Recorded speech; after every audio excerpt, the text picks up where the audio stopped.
And welcome once again to Investor's Edge. I'm Gary Kaltbaum, your host. Thanks for being with us today. Glad you're here, ladies and gentlemen. Happy that you are listening. It's Monday, December 29th, as we head into the end of the year.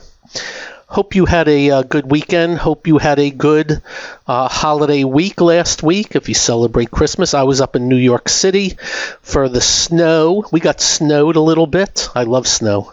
I hate when it's cold, but no snow. I love snow. And back in Florida for the New Year's and all that fun stuff. Hey, a few things.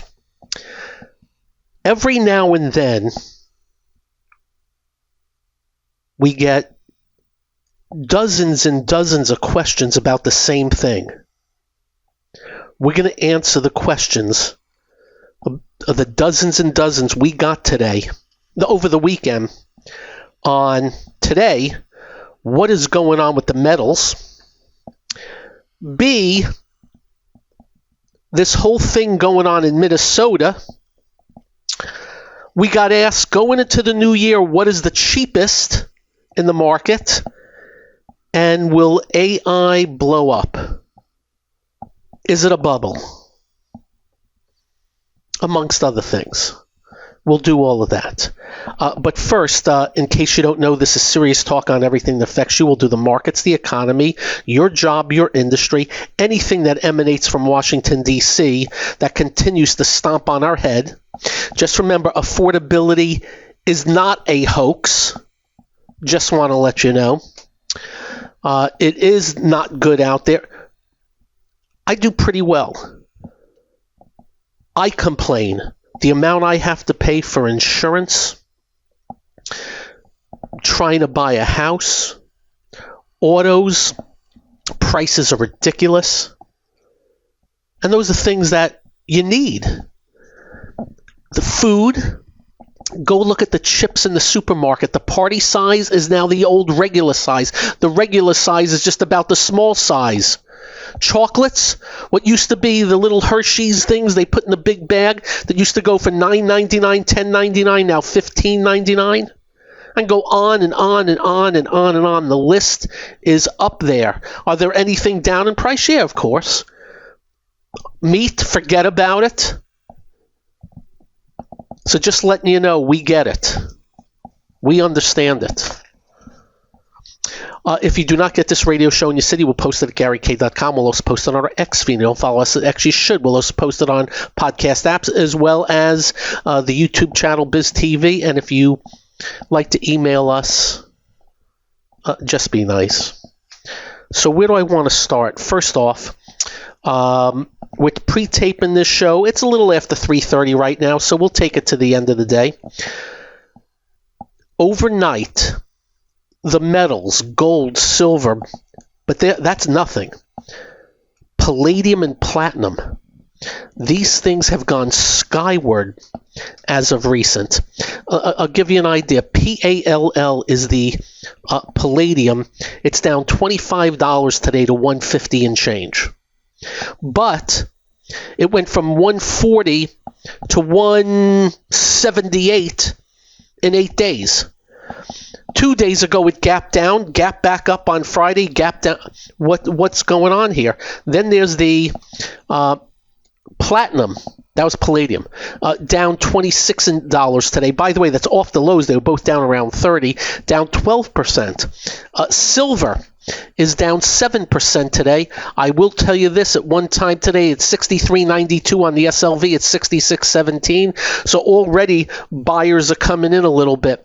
What do we think's going on? And gold, down 4.25% today, was a little bit worse. First off, on the platinum palladium, I don't know. They kind of went vertical over the last few days. What made them gap to the downside today, I don't know. With silver, all I can tell you, it's had a straight shot move. It got extended to the upside and got a pullback day. Why does it gap? Because these things trade, overnight. And gold, the same thing. Now, I can tell you silver is much stronger than gold right now. What do I think happens tomorrow? I have no idea. What would I have done today if I owned the platinum palladium? Probably would have sold. But when you don't own something, it's really tough to answer what you would do, because the psychology of owning something and then gap to the downside, not easy to really come up with an answer. All we can tell you, they're still in major uptrends. But if I was to guess, you probably hit a pretty good wall on Friday, and you probably got some work to do now. Backing and filling and backing. That said, I thought that was happening Wednesday, and you had a major gap to the upside on Friday. So who the hell knows? Not easy. Now, the next part of that question is, well, what do you think's happening with Bitcoin and crypto? Has gold and silver and these other things taken over? Well, I can tell you as fact the answer is yes. But is there a cause and effect there? I don't know. All we can tell you is Bitcoin, crypto is bearish. It's in a bear market. Nobody that goes on tube says it's in a bear market. And that's that. Bear markets, there are certain characteristics of bear markets. They last longer than anybody would ever believe. They will go farther down than anybody will ever believe. Every up day, they'll call the bottom. That's bear markets for you. So where it ends, we don't know. What we have told you to do is avoid the crypto. What has our interest is this is all in the face of an administration that has their family neck deep in crypto and keeps touting it on a daily basis. You have an environment that is supposedly positive for this whole crypto thing. All we hear about every day is crypto this and crypto that and mining this and mining that. All we can tell you, it's in a bear market. And we'll let you know if we start to see a sign that things are going to get better. But I'll give you a couple of numbers for those of interest. There are two ETFs that basically are Bitcoin. One is IBIT. The good news I can give you is it's holding the lows over the 3, 4, 5. This is starting the 6 week. If those lows get taken out, we expect a vicious drop to occur at that juncture. It has not been taken out. The number would be around 46.68, somewhere in there. The GBTC, another one, 64.41 is the low. Though I must state for the record, I would suggest watching 65.98 first. And on the IBIT, we'll call it 47.87. You've had little whipsaw at the bottom there, so I'm giving you the first low on the second one. But if it all gets taken out, I expect some really vicious selling from there. And the same goes for the Ethereum, that's the ETHE, watch 22.77 and then 21.96. And of course, we'll say you're welcome again. We warned you about MicroStrategy that we thought, we have others calling it a scam. We have others calling it a scheme. We call it a bear market that has been accentuated because of the leverage involved. And for the life of us, we don't get it. We don't understand it. It's gone from 457 to 156 since July, and the CEO continues to go out like it's no big deal. We expect Bitcoin to be 1.3 million, then 12 million. He's calling for like 13 million. I think they're all freaking insane. I think it's Looney Tunes, kids. If it turns bullish, we'll let you know. But we wanted to start with the metals. We got into the Bitcoin. The next thing. Do you think artificial intelligence stocks are a bubble? Do you think artificial intelligence is a bubble? Well, I don't think artificial intelligence is a bubble. I think a lot of the stocks are.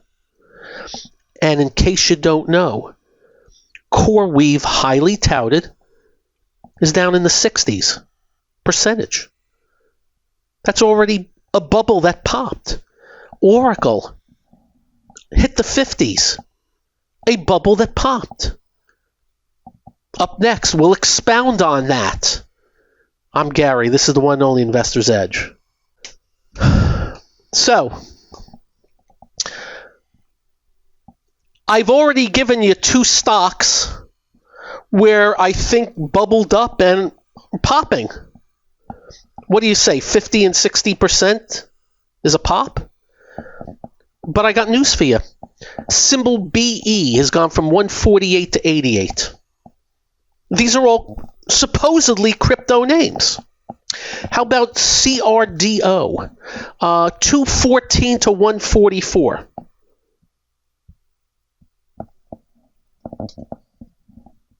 VRT, this one isn't so bad. 202 to 165. That's not as bad. That's only down about 20. But we're super micro. Oh, what did they tell us about that one? It's gone from 66 to 30 this year, with the old high of 123 to 30. So yeah, there are bubbles popping on an individual basis. Will the whole break? I'm not so sure. What we're going to do is take it stock by stock, and we'll see how it goes. What is my biggest worry? Well, my biggest worry is my biggest worry of this administration also going into the election. My biggest worry. Overpromising. With the administration, they're the golden age stuff. Affordability's a hoax. You know that. Oh, with it, the latest one is going to be the greatest tax refund in history. I got news for you. That line is all relative. But when it comes to these companies and artificial intelligence, in my humblest of opinions, and maybe my abacus is rusty and old, but some of the numbers they have promised and predicted on, they're calling backlogs, and this, that, and the other thing. Number one, the numbers don't make sense. They don't make sense, the numbers. On twofold. Number one, how big the numbers are. But the other part is, how is it possible to make a dime off of these numbers? Just remember, these are expenses for companies. You know, all companies have revenues and expenses. You know, if you start a lemonade stand, your expense is going to be the Dixie cups and the lemonade. And if you're making it the lemons and whatever else you add into it, sugar, whatever that may be, an expense. So if it costs you 25 cents for a cup of lemonade and you sell it for $1, you're making 75 cents per cup. It's good news. I don't know how the numbers that are being predicted has any chance of making any money. And I just wonder if there will come a day where one of these big machas comes out and states, we gave out that number, but, and then you know what happens then? Little old heck breaks loose. And again, we're not predicting this. This is not a prediction. It is an outline of some of the numbers we have received. It's just like, how we outline MicroStrategy to you? That I think before Bitcoin even topped, we had said to you, geez, Bitcoin's at a high and MicroStrategy's down so-and-so percent. What if Bitcoin dropped 5%? That's exactly what we said. Bitcoin topped out on October 6th. MicroStrategy stock was at 365, down from 457 from 10 weeks before. And guess what happened? All we're just doing is putting little 1 + 1 = 2. So watch it closely, and of course, you watch some of the main names. You should be watching, of course, NVIDIA, Broadcom, which just got hit on earnings, Microsoft, I would suggest. We'll continue to watch Oracle, but it's been going into the depths of hell. And some of these others that I mentioned.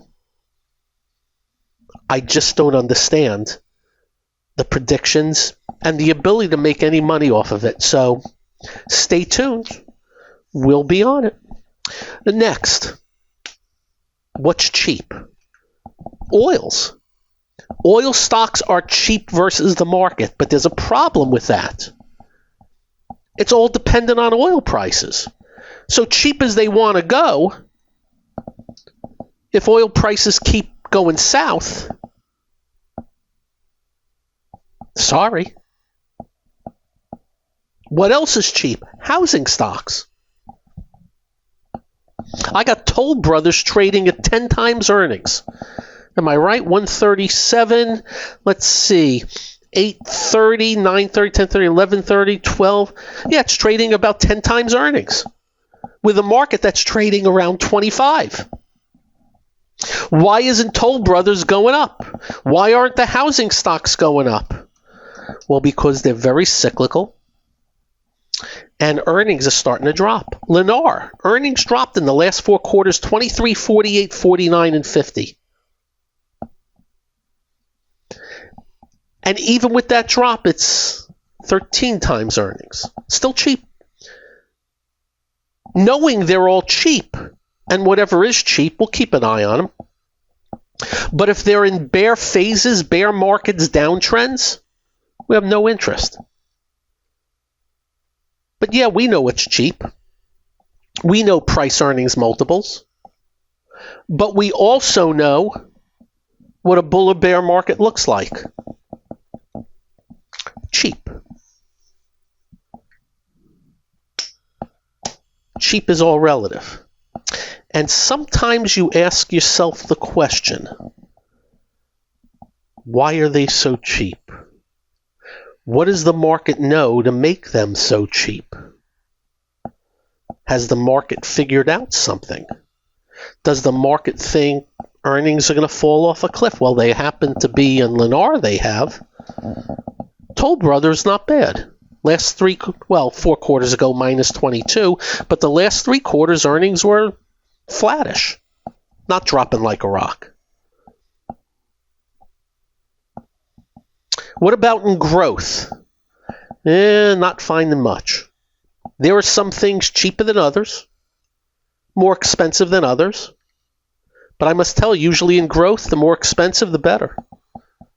Up next, what the hell's going on in Minnesota?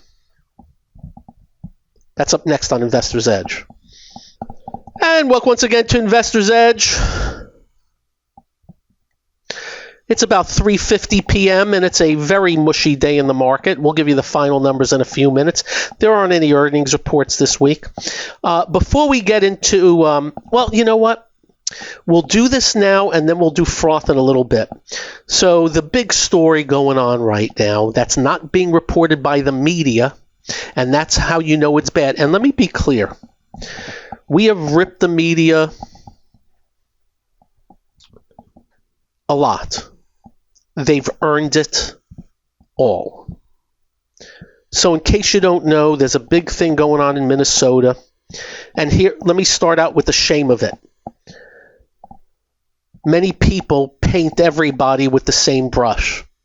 So it turns out a lot of Somalians are committing or being accused of massive fraud, creating companies to get government money, child care centers, medical type centers, autism centers, and collecting crap loads of money.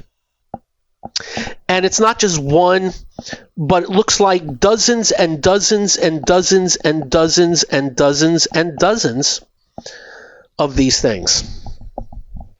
They found a restaurant in Minneapolis that seats 35 people. They claim to serve 18,000 meals a day to hungry children, and the federal government paid them for every single one of these children that did not exist. The meals did not exist, but they got all that money. Here's the shame. All the Somalians get painted with the same brush of these crooks that did all this. And of course, the governor's getting ripped to stuffings. The people that are supposedly overseeing this and had oversight are getting smoked, and they should be. They should be. But let me give you the bigger story. It's a drop in the bucket. It's a drop in the bucket. If an administration or a Justice Department really did their job on this, they would find it in many states and many people, not just some people from Somalia. It just happens to be an industry in Minnesota. This is not a one-off, it's an industry. It took some person on YouTube to post a 42-minute thingamabob on Twitter, went to dozens of these places, and there were no children. Yet these places were collecting millions of dollars. It looks like it's going to turn into the billions. They've already arrested a bunch of people. And of course, as usual, these crooks, they're so weird. Why is it every one of these scammers and crooks always does the same thing? Buy a Ferrari, buy a Mercedes, buy a Birkin bag and a Louis Vuitton, and go on vacation to the Maldives. They all do the same thing. But I want to repeat something. This is an industry. Whether it was that Stacey Abrams, who, by the way, you know what I found out? This is great. Lee Zeldin, who is one of the whatever for the Trump administration, clawed back the whole $2 billion given to her scam company that she created. Biden gave her $2 billion of our tax dollars for nothing. But it's an industry. And let's take both sides. This president has pardoned a bunch of scammers.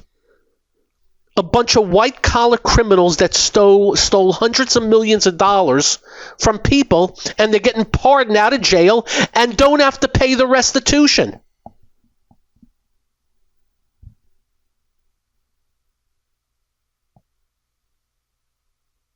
You think I'm happy about that? So as you can see, I'm no fan of anybody. Trump can't come out and blast this. He's pardoning people like this. Anyway, it's an industry. You should go look this up. The guy's name who put it up on YouTube is Nick Shirley, Shirley. It's 42 minutes of just crooks. And unfortunately, it's all Somalians in Minnesota. And boy, are they getting a bad name now. So law-abiding Somalians are going to be painted with the bad brush. That's the shame of this whole thing, besides the crookery. But I'm just letting you know, there's bazillions of this. And do you know how it happens? We have a government out of control with how much is spent through government, how much is given out through government. And there's been no checks and balances. And this is how you get there. This is how you get there. But go watch that. I couldn't believe what I was seeing. He was going to these child care centers with no children. A learning center spelled Learing. And of course you had the apologists out there. Oh, it's all white supremacy and it's all racism. Well, who cares about, I don't care. A crook is a crook is a crook. I don't care if you're Somalian or an alien from another planet. Doesn't matter to me. Crook's a crook's a crook. That's all. Anyway, so and of course we're finding out that all these scam companies donated a bunch of money to the politicians who better not be a part of this because they will be found out. If our Justice Department does their job, they're going to need to go through a lot of bank accounts and see where things were deposited, what it was spent on, and all that fun stuff. But the game is up. And you're going to see it's not going to just be Minnesota. It's going to be other states. And we'll let you know. Does it go as high as some of these real mucky mucks up in Minnesota? I would have no idea. But I gather we're going to find out. So we got a lot of questions on it. We thought it'd answer. And again, the thing that sucks, and it really does, law-abiding Somalis now come under that same brush. And that's what's going on today. Everybody's talking about Somalians. No, it's crook. This is a crook. This is a crook. That's a crook. And we'll find out how bad it was. And I want to repeat. Tip of the iceberg. It's the frickin' tip of the iceberg. It's been going on forever. Do you know how much money was stolen through the COVID crap? The pay protection, whatever. Zillions. A lot of people getting arrested for that, getting the money back, whatever's left. Why? No checks and balances. They rushed the money out, and I guess they had to because businesses were shut.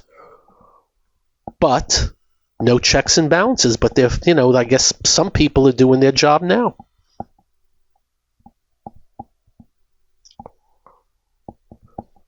When a government spends over 7-point-something trillion, there are going to be a lot of bad people involved, including the top down in Washington, D.C. Including. We've seen it in plain sight, and it sucks. And it sucks. On both sides of the aisle. And it sucks. That's why we have absolutely no love for any of them. We've lost all like for any of them. All we care about now is policy. We do not care about characters. That's it. We're always weirded out by such love for politicians, regardless what they do or what they don't. Up next, we'll wind up the market for you and a little bit on the froth. Yes, you're welcome. I'm Gary. This is the one and only Investor's Edge. All right. Dow down 248, S&P down 24, NASDAQ 118, NASDAQ 100 118. Russell was down about 0.6%. The mid-cap's about 0.6%. Just a mushy day. Advanced declines not good. 13 up, 32 down on the NASDAQ. Holy crap. I'm going to have to look this up. The NASDAQ had 262 new yearly lows today. Only 63 new yearly highs, and then cut a few off there because some are non-operating companies. Wow. And just a mushy day. That's the best way I can explain it to you. A mushy day. Somewhat standing out on the upside, Micron up another $9 off of their monster numbers. But most other semiconductor stocks were down. The SOX was down today. Actually, only down 30 after being down worse. And we sold off a little bit into the close also, the whole market. The yields came down today, not bad. Oil prices bounced today. We don't want to see oil prices and yields go up from here. Let me tell you what else is happening. Fewer and fewer stocks are working. More and more stocks are breaking below, but nothing real bad. You know how at the start of the bear market, back in 21, 22, we were telling you, hey, this is getting real bad. I'm not seeing it getting real bad, but certainly we're losing some things. Which has me going to the last part. So while we warned you about the froth and speculation, a bunch of junk, and when I use the word junk, we're not trying to rip on the companies, we're ripping on the stocks that end up with $10 billion market caps with no sales. So anyway, we hardly ever would mention symbols. And the reason we didn't want to mention symbols, because we knew what would happen. We didn't know when. We didn't know what point in time. But we said to you, our same motto was, if nothing changes, all these stocks will go back where they came from if they continue to have zero sales. Well, they've pretty much all crashed. And when I use the word crash, there are a ton of them down 50, 60% in a matter of 10 weeks. And we didn't predict it happening now. We just said eventually it was going to happen. But I want to give you the poster child today at this point. It has gone from 194 to 74. And the reason we bring it up to you is twofold. Number one, it has no sales. Still. Number two, it went from 20 up to 194. With no sales. Back down to 74 with no sales. And at $74 with no sales, it's still trading at $11.5 billion market cap, which means if you bought the stock today at $74, you're paying $11.5 billion for a company with no sales. Symbol is OKLO. And again, this is not a rib on the company. What's the next part of the equation?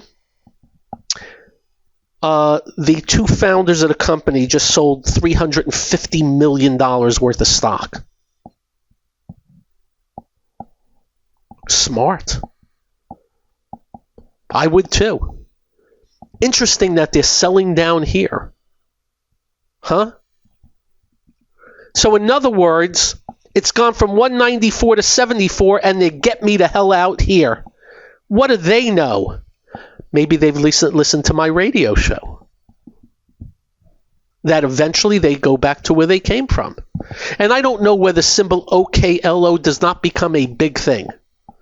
I have no idea whether it becomes a big thing. It could. Maybe they have great contracts going forward. They become a multi-billion. I hope it does become a multi-billion. We're just making a point of being smart, know what's going on with the company, know where it's come from, know what they're doing, know what the earnings, know what the sales are. Don't get caught up in the hype. And let me just tell you, this was another one that was hyped up the wazoo. And now the two founders, $340 million of stock. Geniuses. I would too. The shame of it is, they're cashing out $340 million on a company that has no freaking sales. And they're able to do it because of touts and shouts and pundits that see something moving, so they put a buy rating on it, whether they have no sales or not. And who ends up losing? Not the two founders.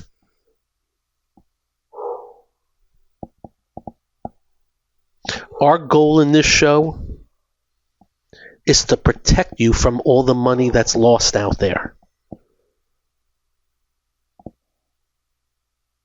Whether it's talking about credit cards charging you 30% that you can never pay off, or doing 15-year mortgages versus 30, which I think 30 is terrible. You don't start paying down your mortgage until like year 15. The scam of the lottery. The BS of the DraftKings that tell you how much they pay out, but they don't tell you, no, it's the losers that do the payout and they're just bookies. We're going to keep doing that. And part of that process is knowing from our studies of bull and bear markets that eventually companies with no sales are going to go back where they came from. And I got news for you. I got about 75 to 100 names that are now down 50% plus from their highs, if not more. And they all had the same characteristic. No sales, or very little, and losing a ton. We hope you listened. That all said, you have a great evening. Drive carefully. When you get home, do like we do. It's simple. Make sure you hug your family. Make sure you hug your children. They will feel better. You will feel better. I promise. Stay well. Be well. Until tomorrow. Peace out, all. Good night.